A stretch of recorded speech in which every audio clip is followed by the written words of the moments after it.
नमस्कार, मी Rajratna Jondhale. Top news मराठीमध्ये आपलं स्वागत.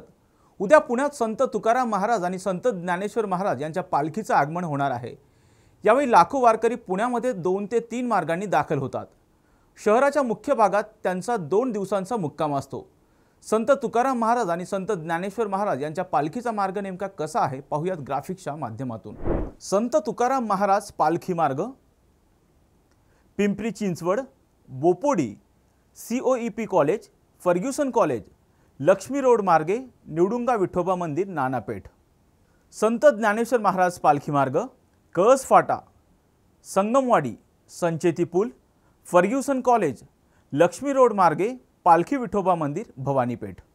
उद्या पालखीनिमित्त वाहतुकीत मोठे बदल करण्यात आलेत, पाहूयात.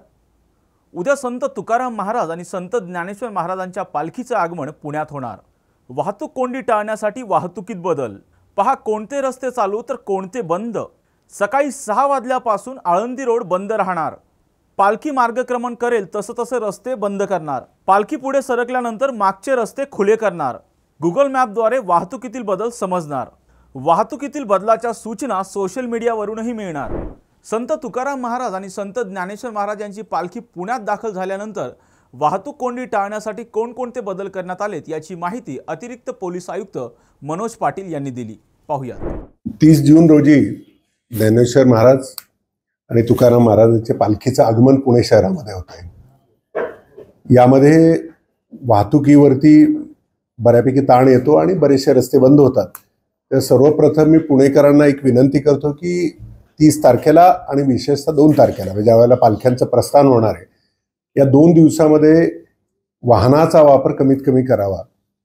शहरामधले रस्ते बंद असतील आणि मग तुम्हाला प्रवास करताना निश्चित त्याचा त्रास होईल. तरी सुद्धा वाहतूक शाखेकडून दरवर्षीप्रमाणे असे नियोजन करण्यात आलेलं आहे की ज्यावेळेला आवश्यक आहे, ज्यावेळेला दिंड्या पालख्या येत आहेत, फक्त त्याच वेळेला रस्ते बंद केले जातील. तुकाराम महाराजांची पालखी ही पिंपरी चिंचवडमधून बोपोडी मार्गे इंजिनिअरिंग कॉलेज आणि मग तिथून पुढे फर्ग्युसन कॉलेज मार्गे लक्ष्मी रोड मार्गे आपल्या मुक्कामाच्या ठिकाणी जाणार आहे. ज्ञानेश्वर माऊलींचं आगमन हे कळस फाटा म्हणजे आळंदी बाजूनी पुणे शहरामध्ये होणार आहे आणि तिथून मग संगमवाडी रस्त्याने पाटील इस्टेट, पुन्हा संचेती, फर्ग्युसन कॉलेज रोड आणि पुन्हा लक्ष्मी रोडने ती पालखी मुक्कामाच्या ठिकाणी जाते. सर्वसाधारणपणे सकाळी 6 वाजल्यापासून विश्रांतवाडी म्हणजे आळंदी रोड आहे हा बंद व्हायला सुरुवात होणार आहे. टप्प्याटप्प्यानं हे बदल केले जातील आणि टप्प्याटप्प्यानं रस्ते बंद होतील. शक्य तेवढे रस्ते चालू ठेवण्याचा सुद्धा प्रयत्न असेल. यावर्षी वाहतूक पोलिसांनी नियोजन करत असताना गुगल बरोबर एक टायप केलेलं आहे आणि गुगलला आता आम्ही ॲडव्हान्स इन्फॉर्मेशन देऊन ते रस्ते बंद होतील. सर्वसाधारणपणे असं होतं की गुगल हा पब्लिकच्या डेटावरती त्यांचे जॅमिंग्स किंवा रस्ते बंद हे दाखवायला सुरुवात करते. पण यावेळेला रस्ते बंद करण्यापूर्वी वाहतूक पोलिसांना याची माहिती असल्यामुळे वाहतूक पोलीस ही माहिती गुगलला देतील आणि गुगल आधीपासून ते एरियाज रेड करायचा प्रयत्न करेल. पुणे पोलीस आणि वाहतूक पोलिसांच्या सोशल मीडिया वरती एक लिंक सुद्धा आम्ही देतोय.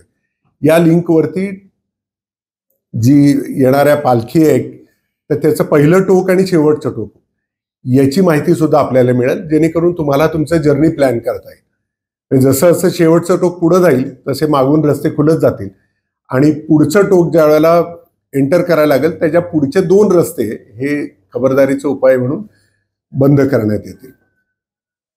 तरी पुन्हा एकदा मी सर्व वाहन चालकांना विनंती करतो की आपण शक्यतो 30 तारखेला वाहनाचा वापर कमीत कमी करावा आणि ज्या रस्त्यावरून पालख्या जाणार आहे त्या रस्त्यावरून जाणं टाळावं.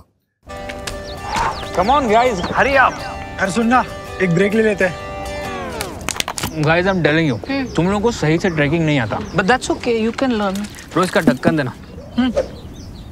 ये रेड वाला है, सही वाला देना. वे ढक्कन, पहले तो सही पानी पीना.